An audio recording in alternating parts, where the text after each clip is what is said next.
What is going on, everybody? I go by Philly Mike, and this is Battle Birds Podcast pregame Eagles Giants. We are here to talk about this team getting on the playoff run that we've been speculating to happen, and it's coming true. I mean, a nice bounce back game, although Washington wasn't really up to par. The Eagles did what they needed to do the next three quarters after the rusty start. But here we are, pregame Battle Birds Podcast, missing one. Fresh, he will be in shortly. He had a great Christmas, just getting up a little late. But go ahead, introduce yourself for the people who do not know already. What's up, y'all? Some of y'all call me Coach Steve. Some of y'all call me Stat Sheet Steve. I don't care what you call me. Just don't call me late for dinner. Y'all know my little saying here. What's up, guys? Steve, Gate City Sports Media.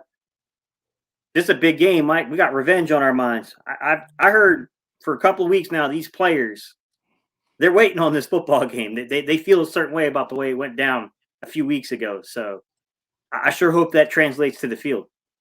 Correct. I mean, revenge for us, let alone for them.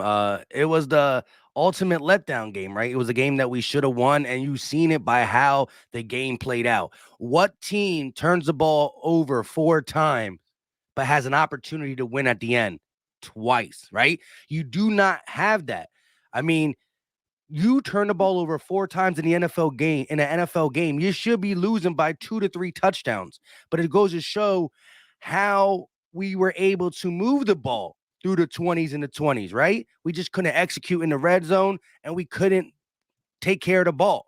But today we're coming in this game fully fresh. Well, can't say fully fresh. We did play on a Tuesday, but before that Tuesday game, we had 16 games, and I'm actually happy we're getting back because we saw that rust factor in a team that has a new coach, new quarterback. How do you think this team responds, just not just throughout the game, but like the first drive, defense and offense? How do they respond to make that stamp that says, okay, the Eagles, we're not gonna give you one of them just drop off games that we did against the Giants first time? I know Nick Sirianni, when I say Nick Sirianni tends to favor second half possessions on the coin toss when we win it. I think this is a game I want my offense out there first because I feel like the strength of the Giants team is on their defense and particularly their secondary, which is something I tried to caution everybody about the first game, that don't sleep on that secondary. It's a lot better than people think. And Patrick Graham's he's a better coach than people think. I want their strength. I want to take it from them, and I want to take it from them early. That's personally, that's what I want. I want the tone set, and I want them to know we're coming in hot and heavy, and you're gonna have to keep pace if you want to play with us today. And I think that's what's got to be done, in my opinion. The tone's got to be set, through the running game. We need to. Here's the thing: they like to go cover 2 man under. They like to play a lot of cover 5, which is really what cover 2 man under is. So basically, it means that they're going to walk down tight coverage on your receivers, and they're going to keep 2 safeties over the top of you. I want to knock them out of that. I want them to have to come down and play the box. Come down and play the box on us. And you're going to have to get down here in these trenches and fight with us. I'm hoping Landon Dickerson is a go today. I didn't really look to see. I'm assuming he's a go today because, just the length of time. Jordan Mailata, Landon Dickerson on that left side. Kelsey being able to pull and swing and move. Lane Johnson, still Lane Johnson. He's been a lot better since he came back to the team. I'm getting behind these offensive linemen, man. I'm setting the tone real quick.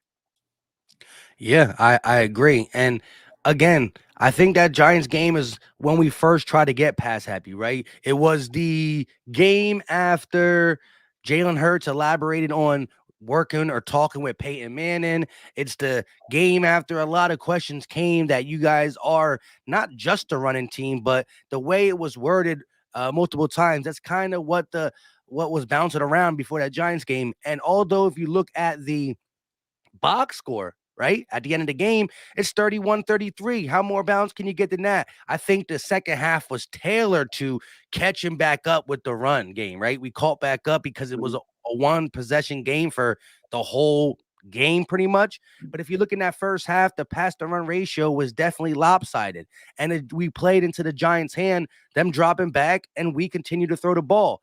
As Gates said, run the ball, not to just run the ball, but to get them easier passes later in the game, later in the drive, and just take advantage of what you can take advantage of. Now, the defense better eat. We got, I think, Jake Fromm, they said, is starting, or is that the fact now? That's from what I understand is Jake Fromm will be the starter unless they just decide Mike Lennon's a better play. I probably would go with Jake Fromm personally if I was aiming. Though Mike Lennon, Mike Lennon's kind of a weird guy because there was success with him in Tampa Bay at one point, but he's kind of fallen off. He made a lot of money though in his Yeah, he career. did. The He Bears paid able to him. Remember, the finagle some Bears paid stuff. him pretty nicely. Um, with that said, man, like I agree with you. Aggressiveness. There needs to be a certain tone to the defense today in terms of just not respecting them. And look, I'm not saying that the Giants don't have talent and they can't beat you, but I'm making Galladay and these guys beat me if Galladay's even in the lineup because he's been injured so much in and out. You know what I mean? Like it's really been that's been the knock on Galladay. He's a good player, but he gets hurt and you don't really get full productive seasons out of him. I probably would go. I probably would play aggressive here, and I look at things like the Giants have these weird kind of great route runners that they're not necessarily burners. Darius Slayton could definitely beat you. Sterling Shepard and those dudes are a little bit more precise in the routes. I mean, I get that you worry about maybe a guy not keeping up, not staying in phase with the wide receiver and them gaining that separation just on how good they are. I'm still gambling. I'm gambling and I'm bringing in a tight on them. Like, you know, I don't know what you do here. I don't know if you want Slayton to be matched up with Darius Slay or if you want Darius Slay on Galladay, but I'm matching up and I'm going, I'm going to play a lot more man than people are probably used to seeing the Eagles play if I'm Gannon. Yeah, and did you hear anything about an update on Miles Sanders? I know at one time I forgot what day of the week it was.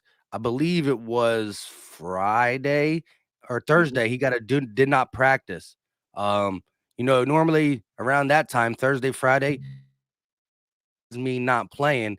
I'm not sure what the exact update is on Miles Sanders hamstring. Yeah, he's playing from what I understand. All right, cool. Yeah. That's good. You want all these guys to go for sure Mm-hmm. in this game just because the versatility they bring to the table. Um, but man, I just don't want to get too pretty. Look, every time someone says stop running, passing the ball, throwing the ball, run the ball, people think it's a slight on Jalen Hurts or a slight that you have to have a quarterback that can pass the ball, and I agree 100%. But at the end of the Yeah. day, if you are the number one team in a category, you use it, right? That means if we had a slinger of the ball in Matthew Stafford or Deshaun Watson or Russell Wilson, maybe not this year, but I think it's not who he really is. I think it's just one of them years that it's a hiccup. You just take it and you move on.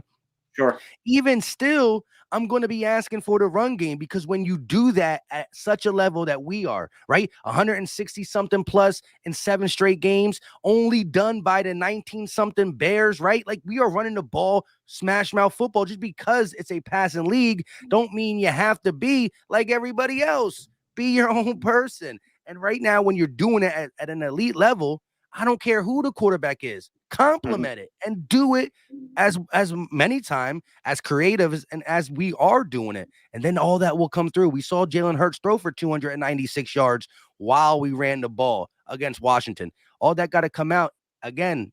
The Giants are banged up, offense and defense, and I think that offense knows where they're at. They got 4 wins. Players don't tank, but front offices do, and they're looking for another one. They're going to get rid of Sure. Gettleman. I don't know if what's his name? What's the coach again? Joe Judge. I don't know if he's going to be back or not. So, supposedly he will. But when you get rid of uh your front office guy, your general manager, they're going to want the next general manager that comes in wants that top 5 pick, and the Giants are shooting for not just 1 but 2 with the Bears, so they got nothing to play for except for the fact they hate us, and Joe Judge is making them listen to Fly Eagles Fly in the practices. So I mean, the way I look at it from the Giants' perspective is I've been very candid. I have not hid the fact that I'm not a big believer in Joe Judge. Said that from the moment he was hired. He's not the guy I would have picked personally. But made that decision and we can reap the benefit of it today. With that said, we got to beat this guy. We got to beat this guy, man, because right now he's 2-1 up on us right now. Can't have that. We just can't have that, man. Like I'm hoping to see Gannon do some things with a young quarterback here. I would definitely be bringing some. I would be messing with his head with pressure and disguised coverage, especially if we start falling into zone. He better start disguising stuff. You just can't let a rookie quarterback sit back there with enough time to pick you apart, not bring anything to mess with his head a little bit. Bring that double A gap look, bring those double mug looks, right? Do some things where you're bringing your corners down. Even if you're not going to send it, at least give that pre-snap read and then try to force him into a major mistake. Use those stunts, those twists on the defensive line. We got to do something, man. We cannot, the thing that bothered me was in stretches of in the last game. It wasn't consistent, but there were some plays where we gave a guy who hasn't played a lot of football in the league, although he's been in the league for a long time, a ton of time to sit back and operate. And the most egregious play was in the red zone to where, to be honest with you, Avonte Maddox just made a really great play on the football, knocked it away, but that could have easily been a touchdown score because he had a lot of time to throw that pass to the corner. And I was like, oh boy, you can't do that in the red zone, man. The guy can't just sit back there and data check and you know what I mean, sign it. Like come on, man. Yeah, I agree. Overall, I think the defensive performance was good. The two short fields that the offense gave them, even though the fumble from Jalen Hurts was kind of in our side, we were probably around a 30. The return brought them back over probably north of the 40 down to the 30 something. So two short fields, a touchdown and a field goal, and then only one drive. So I do credit how the defense defended them eventually because he's just not good. But you're right, you just can't do that. If that's any other quarterback sitting back there, they're going to find spots in the zones. It's just this guy is not not what you want even in a backup quarterback. He was he was on somebody else's practice squad. He got to Washington. He had 6 days in that system. So he went from a practice squad to a starting role for a different team, not even the team he was on a practice squad from. So that's a tall task for anybody. At the end of the day, Jake Fromm is in that same type of situation. He has nothing to lose in the sense that he has only to gain because nobody looks at him like a starting quality quarterback. But he's trying to make a little name for himself, right? This is how little story books are written. Let's look at Nick Foles came in and did stuff to get some type of job throughout the league, right? You got Case Keenum, you got the bearded man who's hurt for the Washington football team. Like this is how these guys made their name as a journeyman or a backup that can still get a nice payday. Chase Daniels, Matt Castle, right? Guys who played a couple good games and were able to now go ahead and make a little bit of a payday from that. So you just don't want him to get right or make something happen against our team. And the best way to do that is to send the hounds. How have you looked at the overall play from the front four? It's kind of underwhelming in the second half of the season. You would agree? Yes. I mean, yeah, Mike, to be honest, of course. I will say that I think that the last game, Fletch looked like he was coming alive. I think he took that leadership role on. I think he knew you cannot let off on this Washington football team. Like, it doesn't matter that they're down players. We got to be at least at our B game tonight or else we're in trouble. And we almost were in trouble early in that game.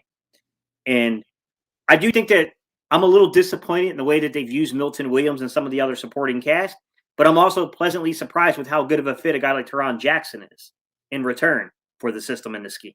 So, I mean, it's a little bit of both, right? I mean, I feel like Milton Williams could really kind of be, especially when you lost Brandon Graham, he could be that guy that you just move all around the defensive line, stunts, twists, get this guy matchups, man. I mean, not a guy you want being, at the 3 technique with an IDL designation where they're trying to double the interior defensive lineman because he gets driven out of his gaps that way.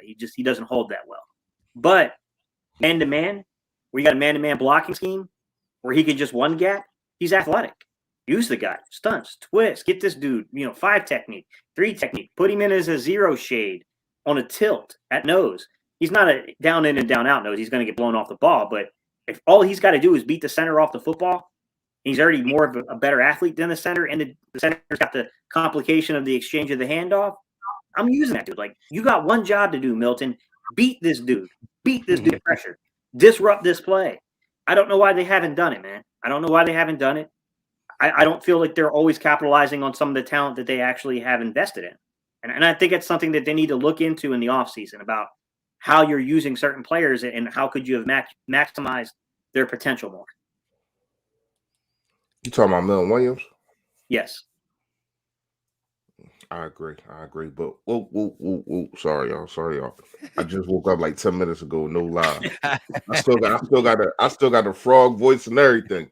Yo, that man. You know what it is. You know what it is. Your boy Philly Fresh, aka the General, man. Sorry for being late. Listen, I had a wild night, and it wasn't nothing like you think. It was with the kids, and it was washing clothes. Like I was a whole maid last night, and I did it till about 3 o'clock in the morning, man. So this is why I'm late, man. But I apologize.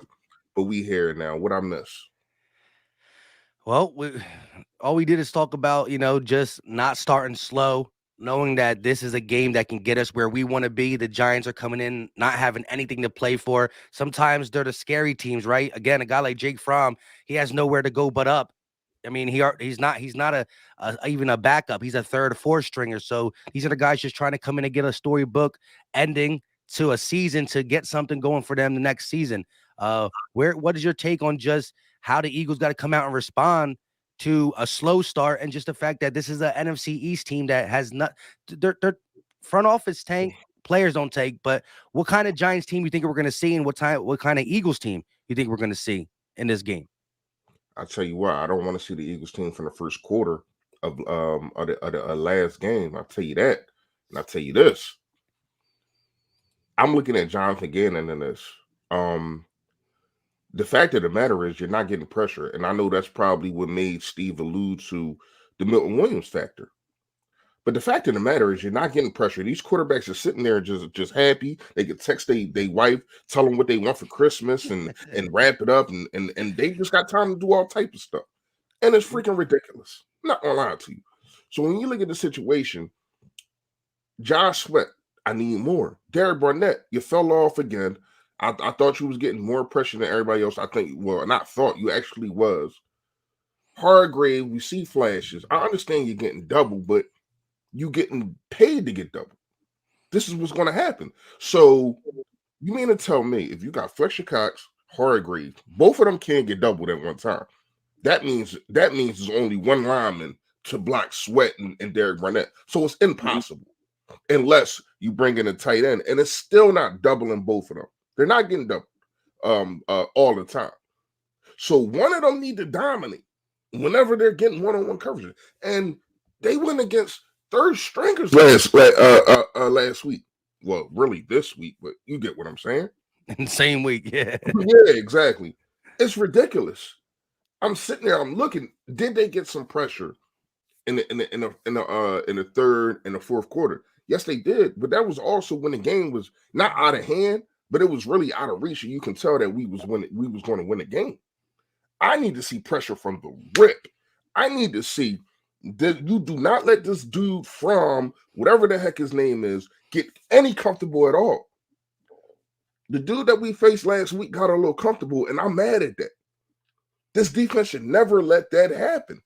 It was to the point that I think it was like 9 of 14. That's too good. No, he need to be 4 of 14. Stuff like that with an interception and 3 sacks. Now, I'm not saying that he is in the NFL. I get it. I understand it. But it's also a reason why he's a third stringer. It's also a reason why they had to get him from the practice squad. It's also a reason Of that another team. exactly. So when you look at the situation, dude, like don't let these guys play Kurt Warner on us.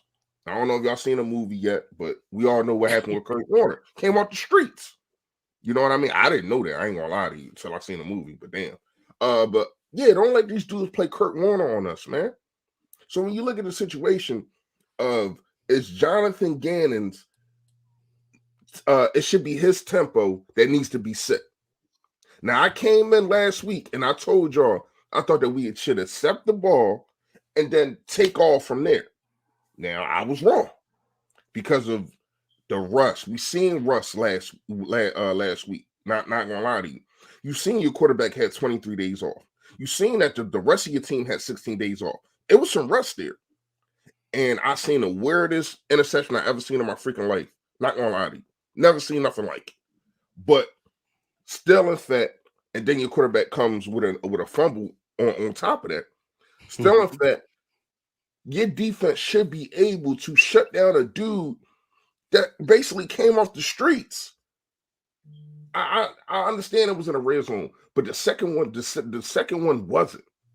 So you should be able to stop these dudes and get them either out of field goal range or just take the ball away. And to me, they wasn't aggressive enough. You kept sending forward. They wasn't getting home.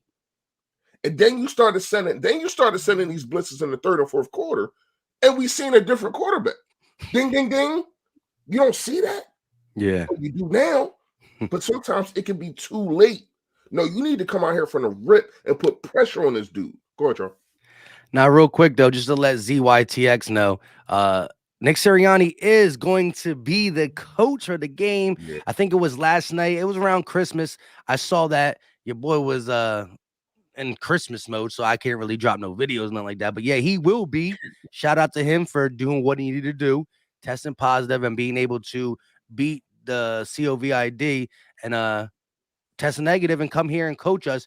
I was going to ask you guys yesterday when I was thinking about the game coming up before I saw that, I was, the segment would have been talking about how do you feel about Kevin Patullo doing all the timeouts, going for a fourth and not, blah, blah, blah, blah, and Shane Slayton calling the game, but we don't got to worry about that. But shout out to JB real quick. He was like, that was a normal Tuesday night football interception. You're right. That's why we shouldn't be playing on Tuesdays.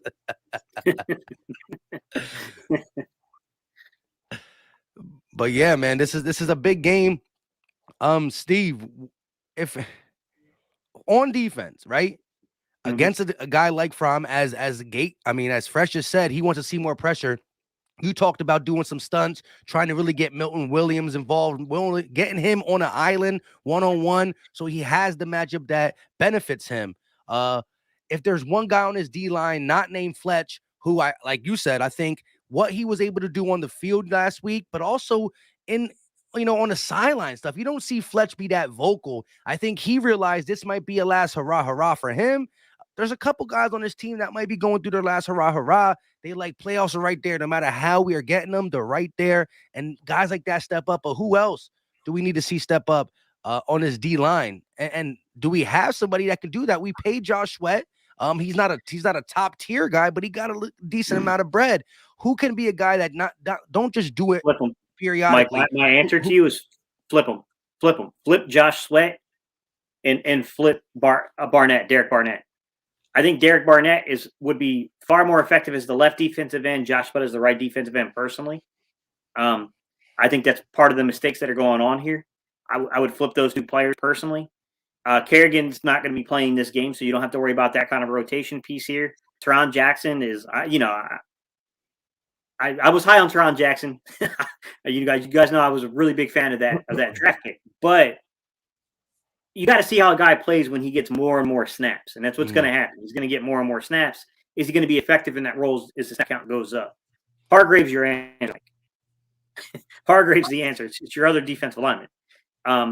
If you start playing Where's Waldo with Fletcher Cox in the offensive line and the protection has to start trying to figure out where this young man, Fletch is probably not so young anymore, but where Fletch is, where this veteran man is, then Hargrave needs to eat. And he's probably the next gifted guy. We've seen what he did early in the season. If you give this guy the right matchups, especially if he can just be a one gap penetrator and just beat guys, pause.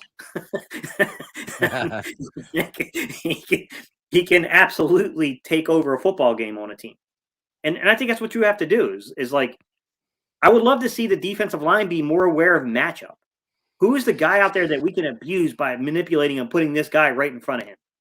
That's I feel like we're too reactionary and we're not making them react to us. We're reacting to them instead of vice versa. I would love to see Gannon make that switch a little bit towards the end of the season. Hey, I could pay dividends, something like a defensive line doing something changing up, less tape. What are they going to do? Are they going to come back and play as normal? Are they going to keep doing these fronts? And that is kind of what, I understood him trying to move Fletch and these guys. I didn't like when he was having guys like Barnett and Fletch try to guard the running back out the backfield in the flats, or on screens. But move them around, yeah, why not? I think we got some of the guys. Brandon Graham was really that versatile piece who can play inside and outside, right? and things of that sort. I think Hargrave can do it as well. Not a lot, but switching up where we were supposed to be a team that has multiple fronts, right? But whenever we got into any weird multiple front, we took one of our best guys and made them do something they not good at, right? Multiple fronts, go ahead and switch it around, but still let their identity be get to the rush, get to the quarterback, not drop back and look at running backs out the backfield when you got a guy like Barnett and Fletch. But I thought that's what we were getting because, that is what you saw from the Rams last year. And that is what he kept trying to compare the multiple front look we're going to try to do. You still did. Aaron Donald gets the quarterback, multiple areas he lines up, but none of that dropping back defensive lineman to help stop the pass that you already can't stop. That was just ridiculous. But real quick, shout out to Michael Felder with the $10 donation. Eagles by not one, but two of them bad boys, 2 touchdown victory. We can sit back like this. Ain't no biting our fingernails or nothing. I'm with it, Michael. What's your take, Fresh? I do like, once again, it came in the fourth quarter, but I do like Flex was on the outside when he got that sack. I like that. If you want to switch things up, I ain't got no problem with that. I need to see, and this is not about the line. I need to see, because we don't have, like last night, Mike, like you said, I don't know if you watched the game. I seen the dude named Buda Baker was all over the damn field. This dude, Buda Baker, man, wow. Like, I didn't know he was that good. I heard his name before. People talk to me about him. But they actually, because I don't watch Cardinal games. Like, come on now. They actually sit there. I mean, seriously. They actually sit there and watch this dude. And all I kept thinking was, that's something that we need. And that's going to have to come in the draft. I would like to get that safety from Notre Dame. And I think he can be that kind of guy for us. But since you don't have that kind of safety, I need to see some more pressure from Avery, man. I would love to see Avery just play linebacker, but just say, yo, go downhill. He's not a Minka Parsons. He's not a Javon Clowney. He's not those dudes. But I think that he can get the job done also if you use him like that. Use him as your fifth guy and trust that your linebackers and your safeties are going to be able to cover if he misses. So to me, if the defensive line isn't getting there, I think Avery is that guy for me, man. And I don't think that they use him enough. They use him in coverages. They use him to stop runs. Yeah. But I would love to see him just go get the quarterback. Go get the quarterback. That's my answer, man. Yeah, a couple things. Michael, appreciate the super chat, buddy. I agree. 2 scores. I think that's where we should be. This should be a 10-pointer plus win. No doubt about it. Did you see Richie MC's comment, though? What do you guys think? Because I haven't watched a lot. I haven't watched a lot of Arizona either. So I'm not too sure. I honestly haven't watched Kyler Murray a whole lot this year, Richie MC. So you might be right. I'm not really sure. I do think Dallas is probably in line to get that second seed right now. Yeah, they look good to get that second seed, which, if you'd wanted to make sure that Green Bay's too far for them to catch and nobody can catch them. That makes our game non-important at the end of the season. We got to figure out where all that plays. I don't know. Kyler Murray was in the MVP talks before his injury. He hasn't played as good since, but I mean, he's still been doing some things. Not sure. I know he was one of the Pro Bowl quarterbacks, and shout out to Jalen Hurts for making a alternate Pro Bowl selection. Is still something for a super young career. And when you look at his mark on the offense in totality, again, you got to count that 10 rushing touchdowns. I mean, when Lamar does it and other people do it, when Michael Vick did it back then, it was a very, important. Now that he's doing it, people want to look away from it. So 10 touchdowns on the ground, 14 through the air, still 24 touchdowns, right? Is it 14 or 16? It's 14. 14, so that's still 24 touchdowns. We still got some games to play, and as Michael Felder said, we got him by 2 touchdowns. I mean, we got some opportunity to get more on the board. But it seemed like, it's all narratives and it's all favoritism and stuff like that. True. It seemed like when the Eagles, other than Michael Vick, like you said, but it seemed like when the Eagles quarterback runs for all these touchdowns, nobody gives a damn. You know what I mean? And to me, it's once again, it's popularity because he's Lamar Jackson, because he can do this and he can do that. And if Kyler Murray had 10 rushing touchdowns, we would hit with everybody be going all over the hills for that. Even if Russell, you know, a lot of that is the names, and we gotta understand that. We gotta understand that Jalen Hurts is gonna have to make a name. He has a name to us, but we don't matter like as a whole. I mean, we're just Eagles fans, so he got to make a name, and he has an opportunity to do that right now. So now that we on him, let's talk about the quarterback, man. To me, from what I seen last week, was a quarterback that had to, knock the rust off. And then once he did, I thought he played the best 3 quarters that I've seen from him ever. The first quarter, I can't say I throw it away. That's why I don't say the best game that I've seen from him, because you can't just erase that quarter, even though that interception was not on him. But you've seen a guy that had some rust in him. And then shout out to Nick Sirianni, man. As much as I grind this dude up, I've been seeing a lot of positivity from him. But it also started with the things that we were saying, telling him to do. Yo, that what's going on, bro? The things that we was telling him to do, like run the football, the simple things. And once he got a hang of that, it seems like he's starting to understand, and the game is slowing down to him. And that's also helping your quarterback.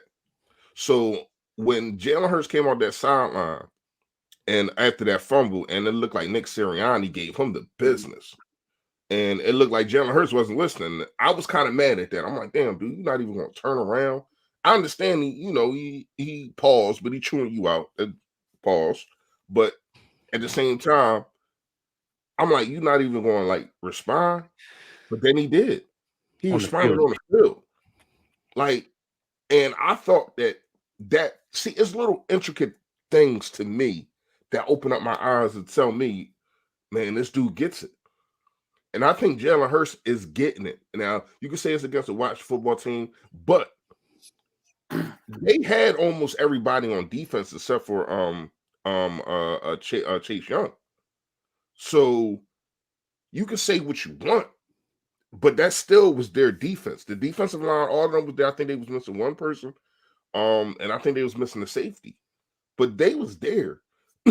So when you look at the fact of the matter is, he did it in all capacities. He showed up and made the plays that he needed to make, and his wide receivers made plays for him too. The Greg Ward catch, the touchdown, the Devontae Smith toe tap. And it's crazy, like, people are texting me, that's a catch, that's crazy, and they're going crazy about it. And I say, it's about time that we got a guy that can do this. Because I see it all across the league. When you watch Red Zone, when you watch other games, you see these toe tapping catches. You see a guy like Lockett making these crazy behind catches, and we finally got one.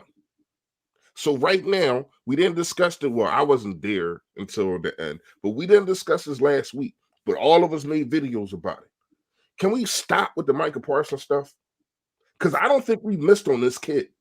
This kid is special, man. And it's finally time that we got one. And if we didn't have one, we'll be complaining that we don't have one. So let's just relish in the whole situation of us having a good wide receiver who is a number one and is a rookie. So he's not going to do nothing but get better, hopefully.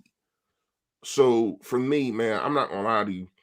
I like what Jalen Hurts did, and I like the way that he responded. And I can't wait to see what he come out and do today. Not gonna lie to you. What y'all think? Yeah, I think this is a big game because it's back. The ball's back in the ballpark of the Eagles. Look to be favorably making the playoffs if we just finish what we need to finish. This was the team that sent him back a step. The people who were in the middle of the Hurts saga, which way do I fall? Really fell back after this Giants game. So I think this is huge. It's another division game. It's another game at the end of the season that has playoff atmosphere in it. Niners losing to the Tennessee Titans. The Vikings, I've been creeping on their schedule. Although they got to play today. They got the Rams and the Packers. We need them to lose one of them games. One of them games, too, gives us a bigger cushion.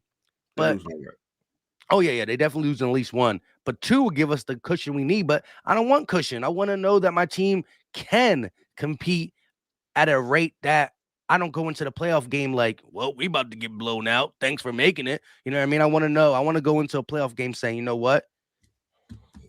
We could do this. We're underdogs by what? 4.5, maybe, blah, blah, blah, 5. We could do this. We could do this. And that's what I want to see. But it starts today. Real quick, shout out to the 284 people watching. Again, we are live on 3 channels. So if you're not subscribed to one of the people on the panel, make sure you do it. Philly Fresh in the search bar, Gate City Sports channel in the search bar, and the Philly Talk podcast. Definitely hit the like button wherever you're watching it. It really helps it grow. It's free. It's easy. It don't cost a thing. And like I said, it's for the culture. Let's get this dub. 36 minutes in. We're going to probably, we got a good 15, 20 minutes more. If there's one thing that you do not want to see from an Eagles defense and the Eagles offense, what is it? Hold on real fast. I just wanted to get my perspective on the quarterback from Steve. Because I was kind of asking both of y'all. Like, yeah. No, I just wanted to know what you seen last week from him. From Jalen. Oh, yeah. From Jalen. Look, I thought that he had probably, arguably, because I do think the Arizona game from last year was a really good performance by Jalen, to be honest. Mm-hmm. I think this one was up there. I'm not saying it was perfect. He definitely missed reads in this game. One of the reads I heard people call out, I'm glad Greg Cosell tackled it today because people are wrong. It was like it was a post route, but the safety was there pre-snap. People have to understand the way reads work for quarterbacks.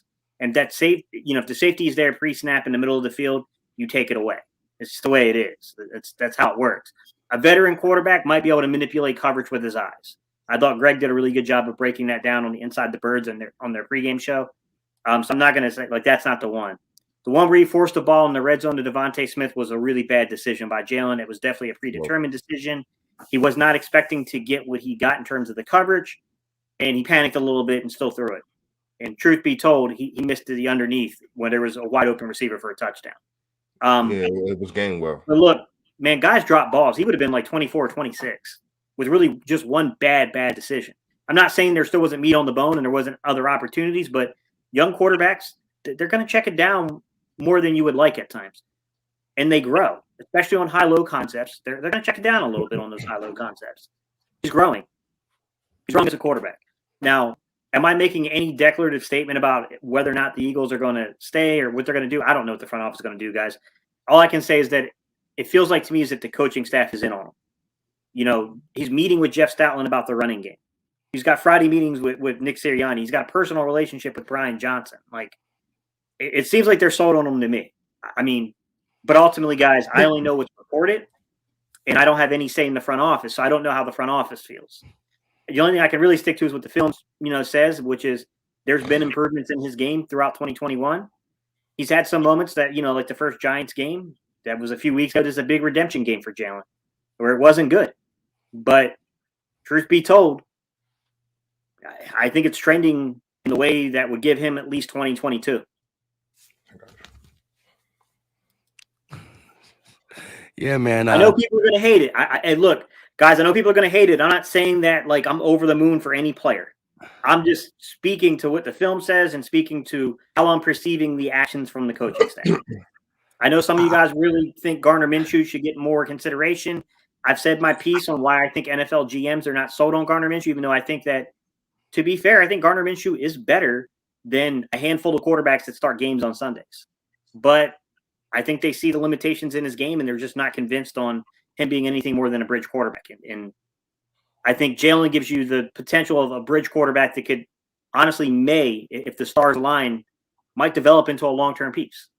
So I think that's how they're perceiving the situation personally. He said if the stars align. No, I'm with you, Gabe. I do believe, look, I'm not fully sold on him being able to make every throw and him going to get where we need him to get as quick as most people would want him to get. But I do see that he gives you like a lot of young quarterbacks that need to develop, they can't Yeah. win with playmaking skills in their legs, right? So that's why you can see him win games, maybe not with his arm necessarily every single week, but I've seen growth in his arm, growth in decision making minus the Giants game, and he's affording you room to wait a little bit because of his playmaking ability. That little clutch gene he has, just his leadership, his demeanor, and his legs, which is probably Yeah. second to Lamar Jackson when it comes to overall playmaking ability. Just pull you out your sneakers or your cleats. So that affords him more time than a young quarterback who has to get better in them same categories, but can't do that.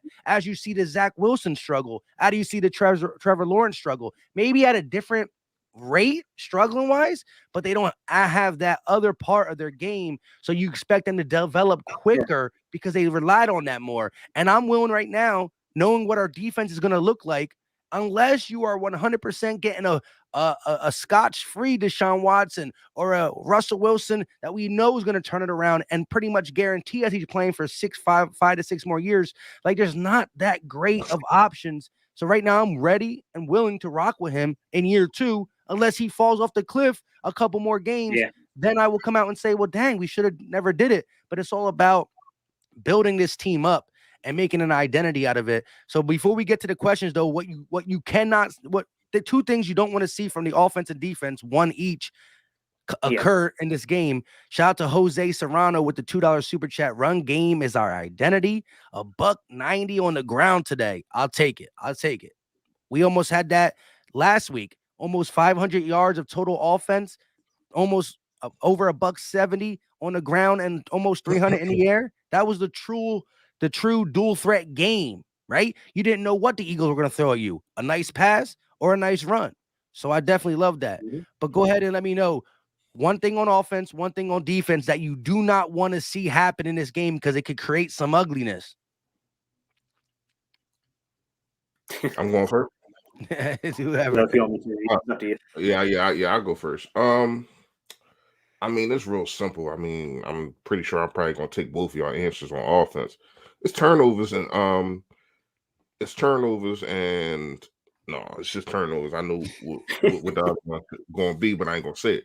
It's turnovers to me. When you look at the situation of us being able to, and I don't know how many teams should say this, but being able to still win games by losing a turnover margin, it's kind of weird.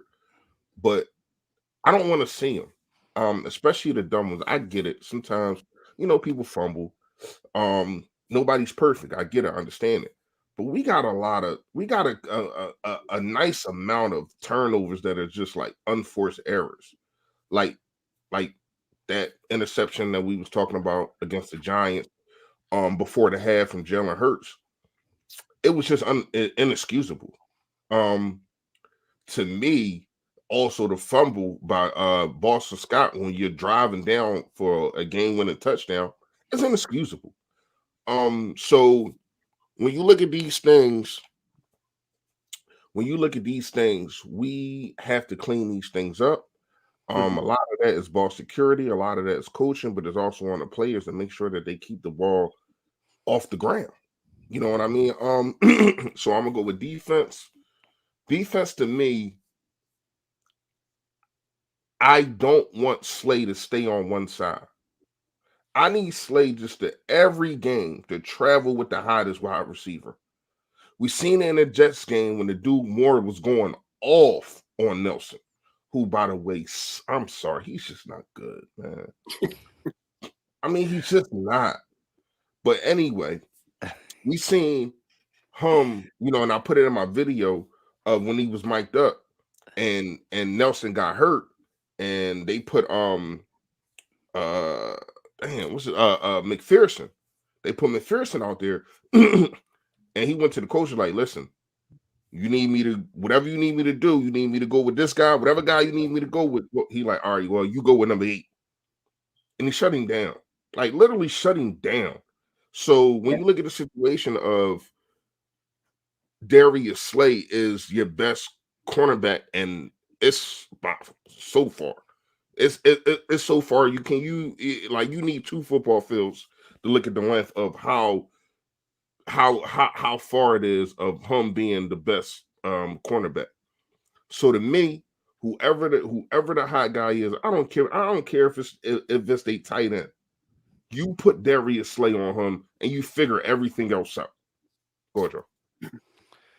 Yeah, You I said want to hear some what. things, Reese. You said some things that I'll expand upon so that way we're not just getting the same exact point. So Okay. you focus in on turnovers. I'll Right. say that it's about the scheme that the Giants run. It's the fact that their corners in particular are taller, lankier types that can get in and disrupt balls, which, Jesus, there's no way of saying these things that just doesn't require a pause. but in saying that, what I can say with confidence is that they're going to create windows that are really hard to throw into, which is a really good marker for a young quarterback you're trying to create. Their secondary is widely underrated.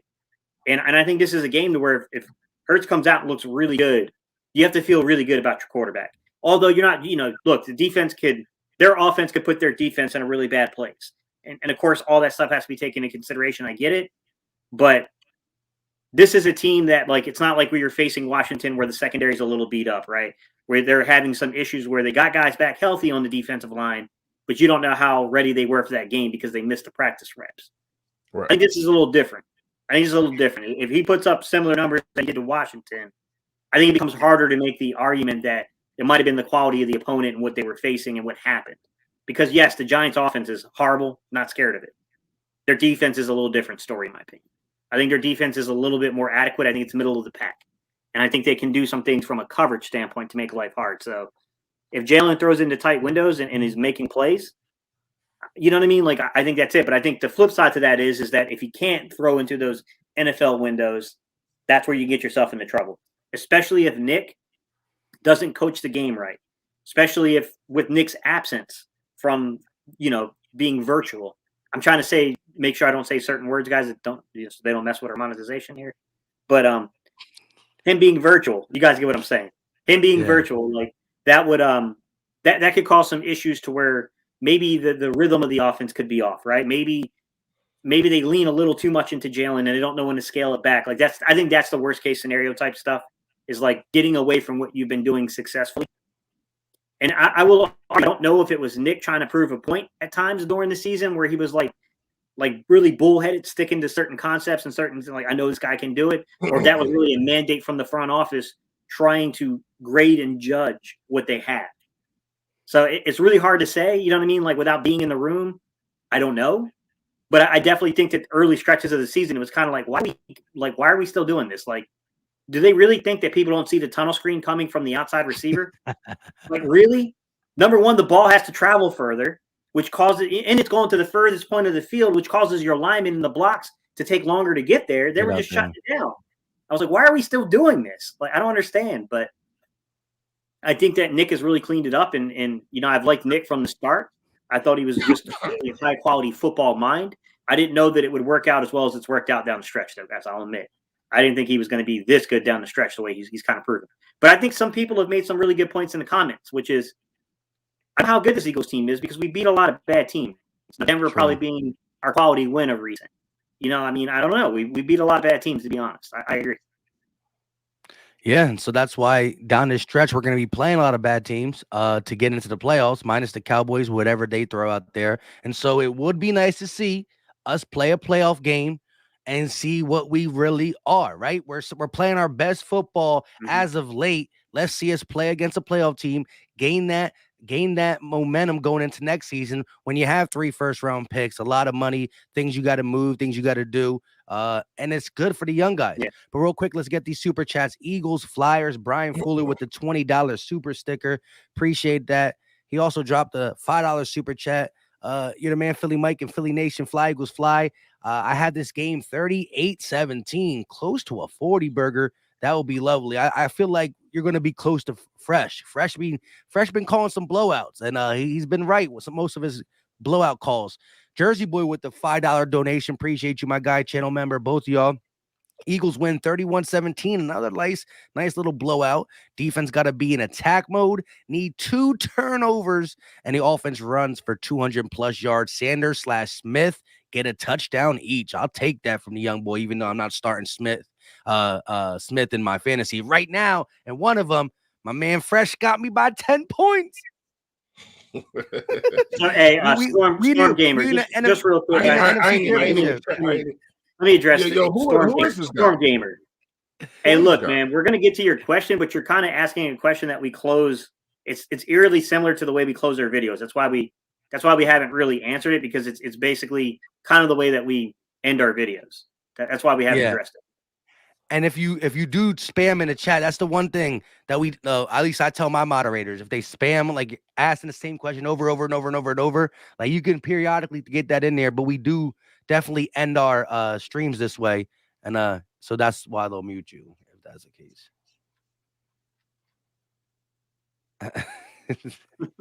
Sorry, Reese. Nah, I'm just like, dude, like. We'll get there. Give us a second. There's over 200 people in here, so yeah, we got you, Storm Gamer.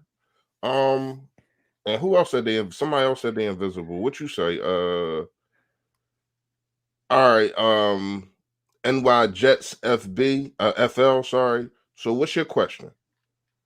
I mean, we miss things. We're not perfect. You know what I mean? We like the Eagles wide receivers right now. We miss stuff. That's what it is. We dropped the ball. Yeah, we don't catch everything. You know what I mean? It is what it is. But so what's your answer, Mike? Oh, my answer? To my own question, I think on defense is just the lack of pressure. I don't need them to send crazy blitzes all the time, but I think you do got to send an extra guy here and there. And I would like it to be some of them linebackers, right? And Avery, a guy who we use as a defensive end, as a joker / pass rusher. I want to send some guys like that. TJ Edwards up the middle once in a while.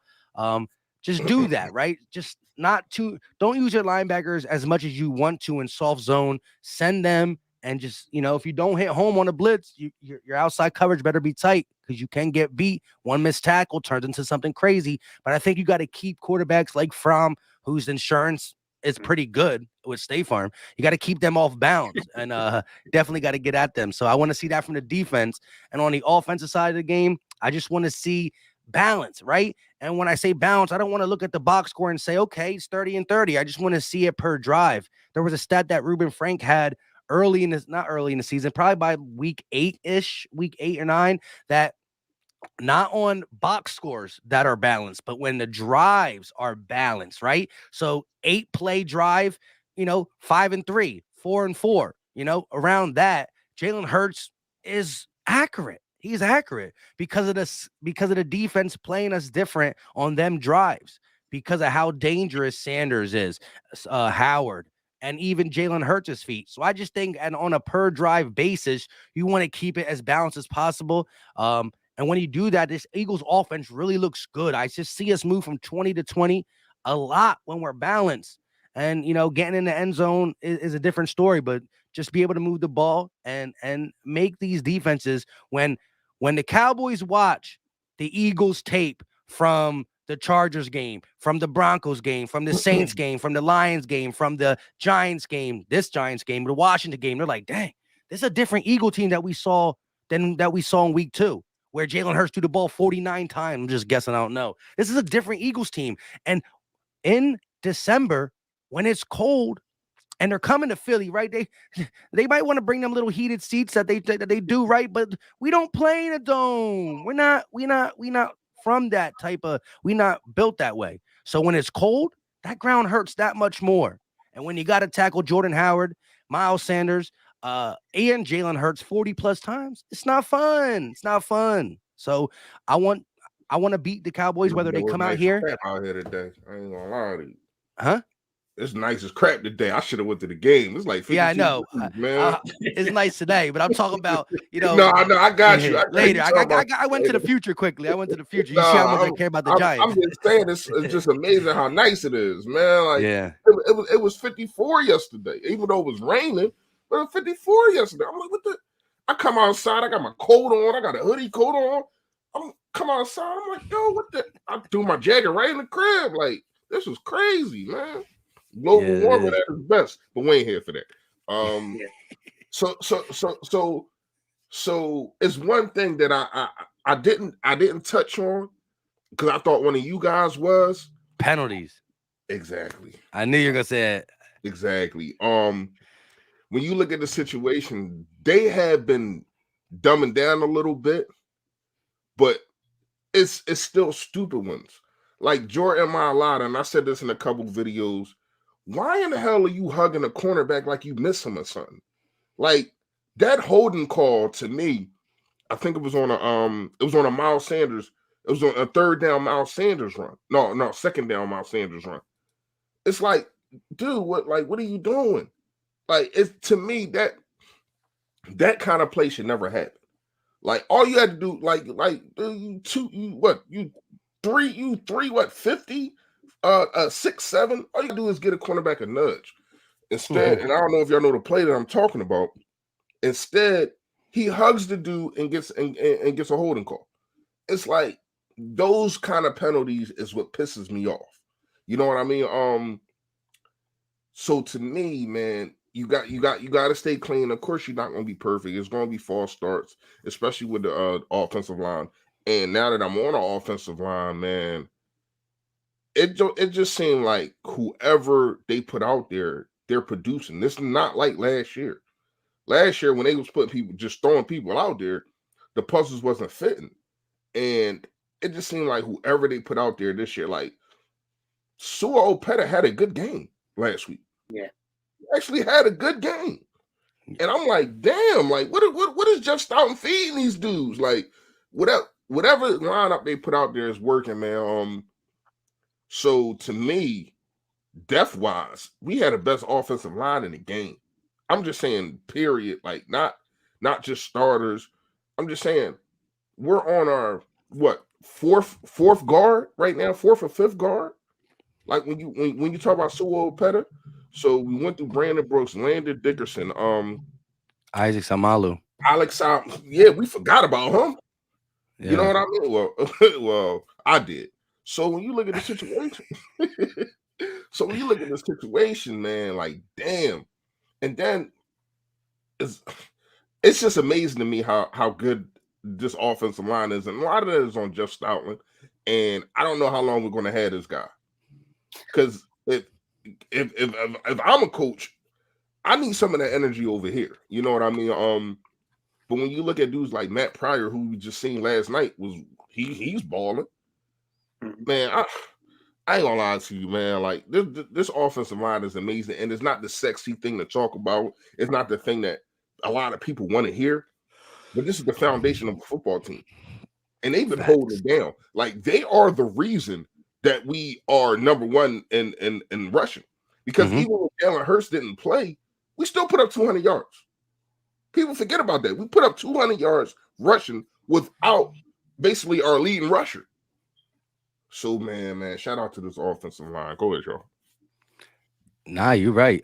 You wanted to say something on that before we get to our ending of the show thing that you know what I mean? Yeah, Stoutland's got to get loaded up into the Matrix. He doesn't get to leave.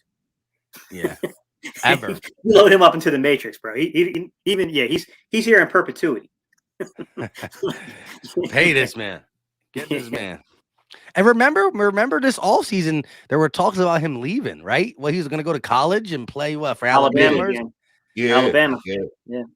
That guy can never leave. Like I said, look, and again, that's not to say what these guys turned into, but Kelsey was late round draft pick, Driscoll late round draft pick, Herbig late round draft pick, Isaac Samalu, not that was he like fourth, right? These are later Jordan picks. Mailata never played a Jordan day of Mailata, football. brought him from a different country. Come over here and play a different sport. Yeah, Never played a day of football, man. Like these guys, I credit the guys too because they're coachable. But my God, man, Jeff Stalin. Listen, from now on, the Eagles draft an offensive lineman in the draft. I don't even do my research. I'm just like, yeah, he's good. He's good. Jeff Stalin gonna get him right. He's seen something. Yeah, that boy. They just don't draft for no reason. No matter. Look, undrafted guy, never played football. Who's our offensive line coach? Jeff Stalin?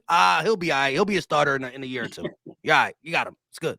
Yo, we need y'all to get that spam out of here, please, y'all, please. Yeah. Oh, even if they do, what's crazy is that we moved won't on see it on from Juan Castillo to Jeff Stoutland. Like just the long duration of excellent offensive line coaching we've had here. And even if you go back to the Ray Rhodes days and you look at who we had as the offensive line coaches, like, man, we've been spoiled for a long time in Philly with offensive line coaches. We just really have. And this is why we have won the most games for the last 20 years in the NFC East. And it's up there in the NFC period. We're tied. Yeah, we're tied in playoff wins or with the Packers, I believe, in the NFC in the last 20 years. Is the Packers? Just because of the dominance of O-line throughout the years. Let's not forget the players we got. But again, I always want to credit the players too, but these offensive line coaches get them right, from the John Runyons to the Trey Thomases to the Jason Peters. Then right, we got him from Buffalo. It's just wild, man. We've been that front's been up there. And that's why I think that we appreciate it. Well, me personally, I appreciated it so much more when I seen what I seen last year. When I seen all them dudes going down and our quarterback, whoever it was, couldn't get time to look at their first read, and it was just atrocious. It was atrocious. So when you look at years before that and even this year, it's like, man, you really gotta tip your hat to this organization for making sure that their quarterback and their run game, when we run the ball, is not really in harm's way, because you got these big guys taking care of what they need to take care of. Now we need to get back to having a defensive line being dominant again, but offensive line, man, shout out to them, man. But Mike, I know we gotta get out of here soon, so go ahead. Yeah. So do us a favor though. Chime in and let us know your offense and defensive player and score prediction. You can put that all in the same comment if you want. Chime in, because y'all definitely be spitting that fire. And also hit the like button if you're just getting here. It's free. It's easy. It don't cost a thing. It pushes it out for other Philly fans and some haters around the corner. We got 328 eyes on here on 3 channels. Again, Philly Talk Podcast, Gate City Sports Channel, Philly Fresh. And who wants to start with their offensive defense? Hey, real fast, before we do that, did we go over the inactives and all that yet? No? Nah, you could do that real quick, because you probably got it pulled up. Yeah, so we got the boy Tay Gown. He's inactive. I didn't even know we had another quarterback. Reed Sitnit. Yeah, did y'all know we had another quarterback? Yeah, they got when we got. I did not know. I'm sorry, I did not know, man. It's been a busy week for me. You heard me? Reed Sitnit, Mala Tulupalu. I can never say his name, and Kate Vincent. So it looked like Landon Dickinson's supposed to play, right? He's supposed to play, right? Yes, sir. Looking good for him. All right, go ahead, y'all. So who wants to go first? Gate, Fresh, offensive. You guys want me to go first? Or? I went last because of technical difficulties last week, but this week actually. But I'll go first. Offensive player, man. Wow. I made the dumbest decision to picking JJ. I think of Whiteside last week. I should have picked Greg Ward. But I gotta go with the high hand right now. I'm sorry, y'all. I'm going with Dallas Goedert. That dude, and Gates. I know it was me, you, and Chuck. We had our disagreements on this. Me and Chuck was on the side of Dallas Goedert. You like the Zach Ertz.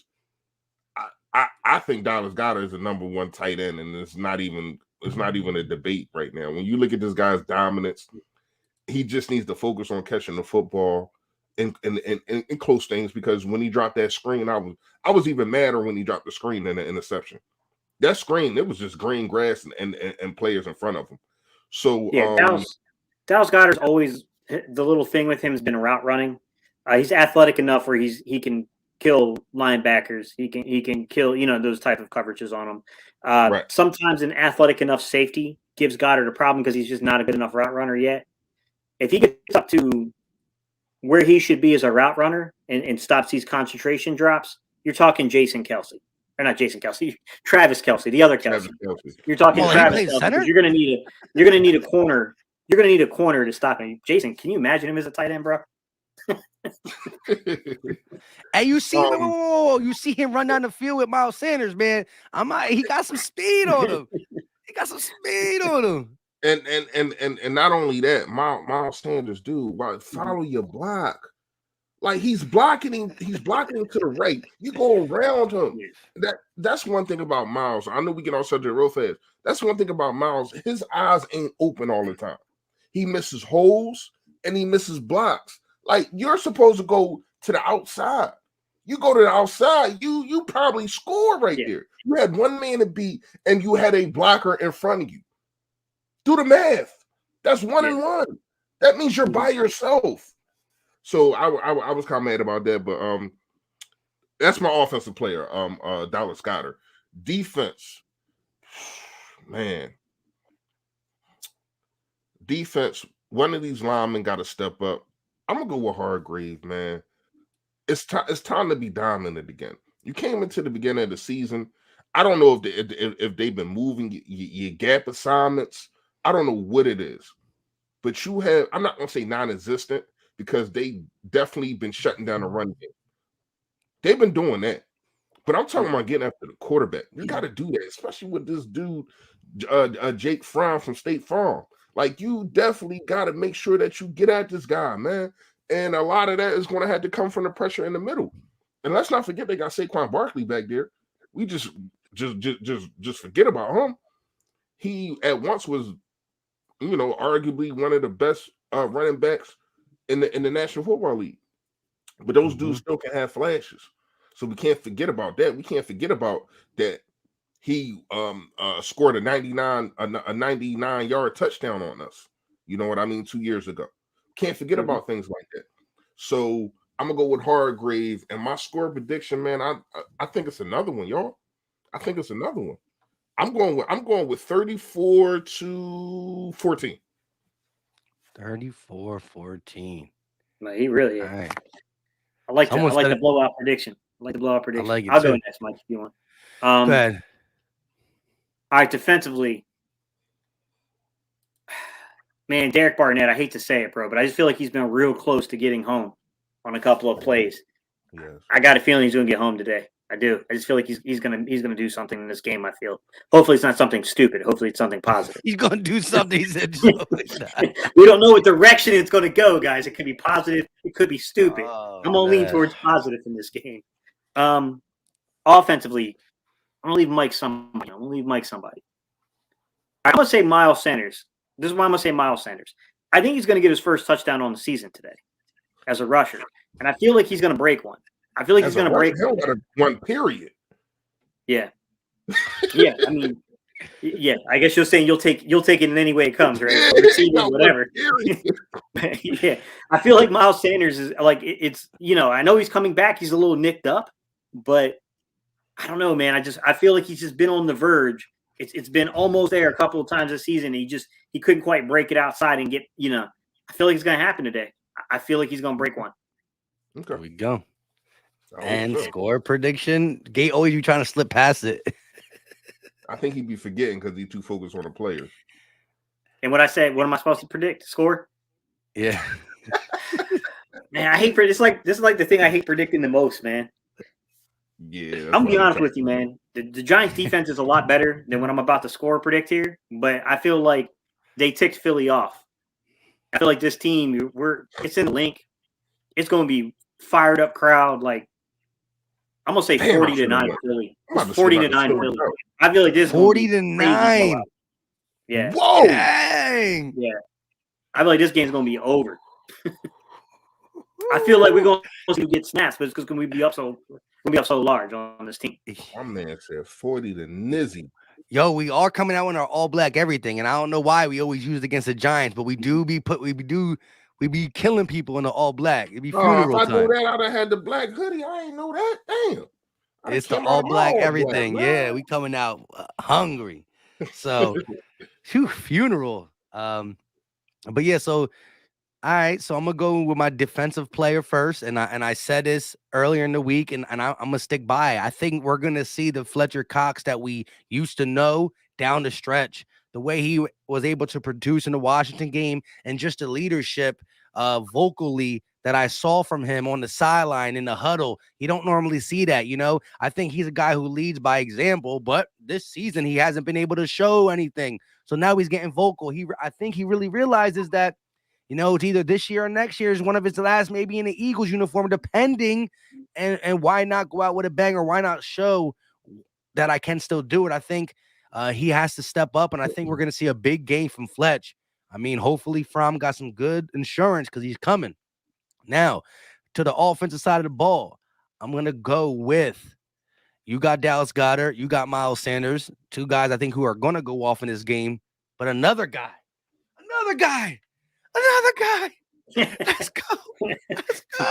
It was a Christmas gift, but yes, Devontae Smith. I gotta hold it this way because I'll turn his. He'll start being green, and you'll see my computer screen. But Devontae Smith, bars, right? He gonna go off, right? A couple quiet games again.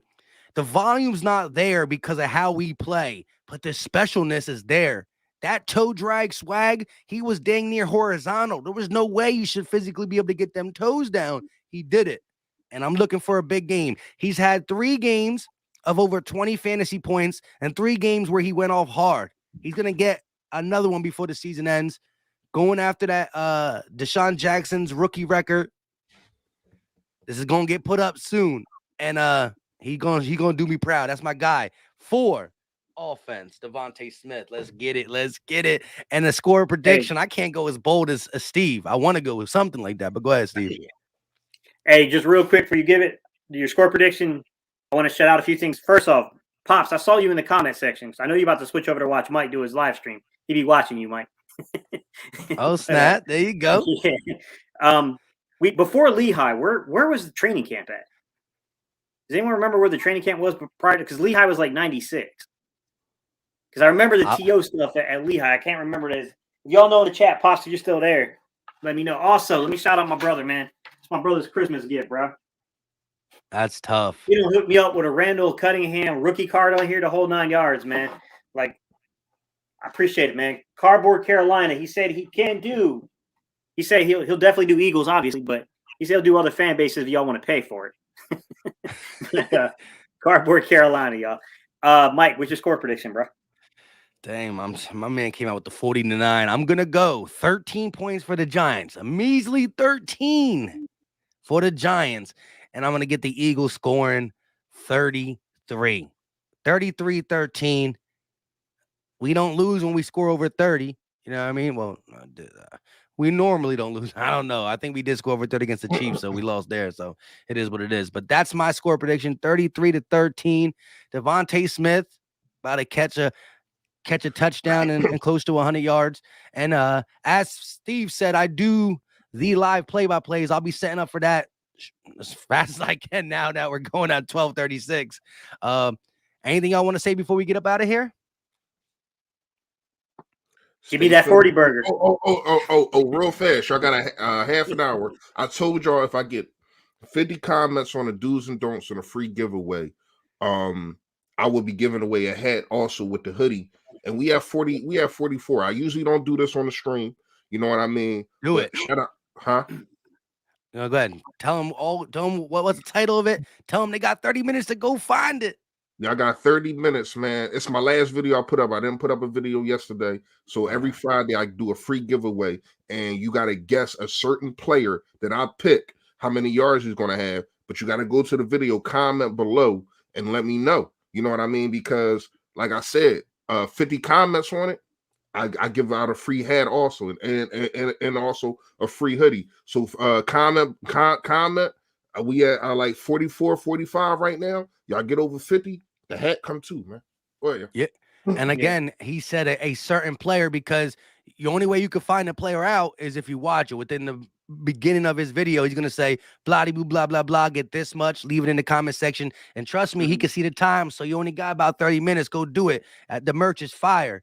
And all you got to do is be right. You know what I mean? Whoever gets the closest. Last video, so it's as simple as Philly Fresh, search bar, click, scroll, click, listen, click, write, click, receive. You know what I mean? It's good stuff. Gate, you got anything you want to say? My God. You should be a traffic instructor. You got him right there. I don't know how to do all that. Listen, just go figure it out. I'm all like, yeah. Go ahead, Gate. No, appreciate you guys in the chat. Westchester, PA was where it used to be held. Appreciate y'all, man. I remember, I think it was Westchester we went to. I think it was before Lehigh. What made you ask that though, Steve? Because they were talking about Ricky Waters, someone, the for who, for what. Okay. And I remember going, I think it was before Lehigh though. I don't think we went to Lehigh. I think it was Westchester. I think it was the last year they were at Westchester. Either that or it was the first year they moved over to Lehigh. But I remember my dad took me, my older brother Jerry, and I think my youngest brother. We all went. Because I just saw somebody in the chat saying I remember it. Like I was a kid, but I remember it. There you go. They comment and you might get over 50. There we go. Shout out to LT with a $2 donation. He said, PTP, you're going to keep us locked on the Vegas game too. If they play at 1 o'clock too, then we might have to talk about that through the live play-by-play. Because the Vikings loss is going to be extra Christmassy for the Philadelphia Eagles after this dub. What the heck is Christmassy, Mike? I don't know. I just made it up. I be saying sometimes. I just be saying things. I don't even know sometimes. Yeah. With that being said, I still got to cut the picture out of Jake Fromm because I didn't know he was a quarterback. So I still don't even got none of my things set up. I got to do my little cut out. All right, Jake Fromm. Out of here, man. You already know what time it is. Listen, we don't. We'll let y'all know if we're gonna do the post game, man. But you already know. Stay Philly, stay fresh, y'all. Yo, look at Drummer Hall. Drummer Hall said Jake coming out in khakis. Khakis in a red shirt. Yeah, let's go. But until next time, hit the like button, subscribe to all three on the panel because we drop content throughout the week. Hope y'all had a Merry Christmas, and it's gonna get merrier. If that's even another word too, because we're gonna get this dub. We out. It might be. Later, y'all.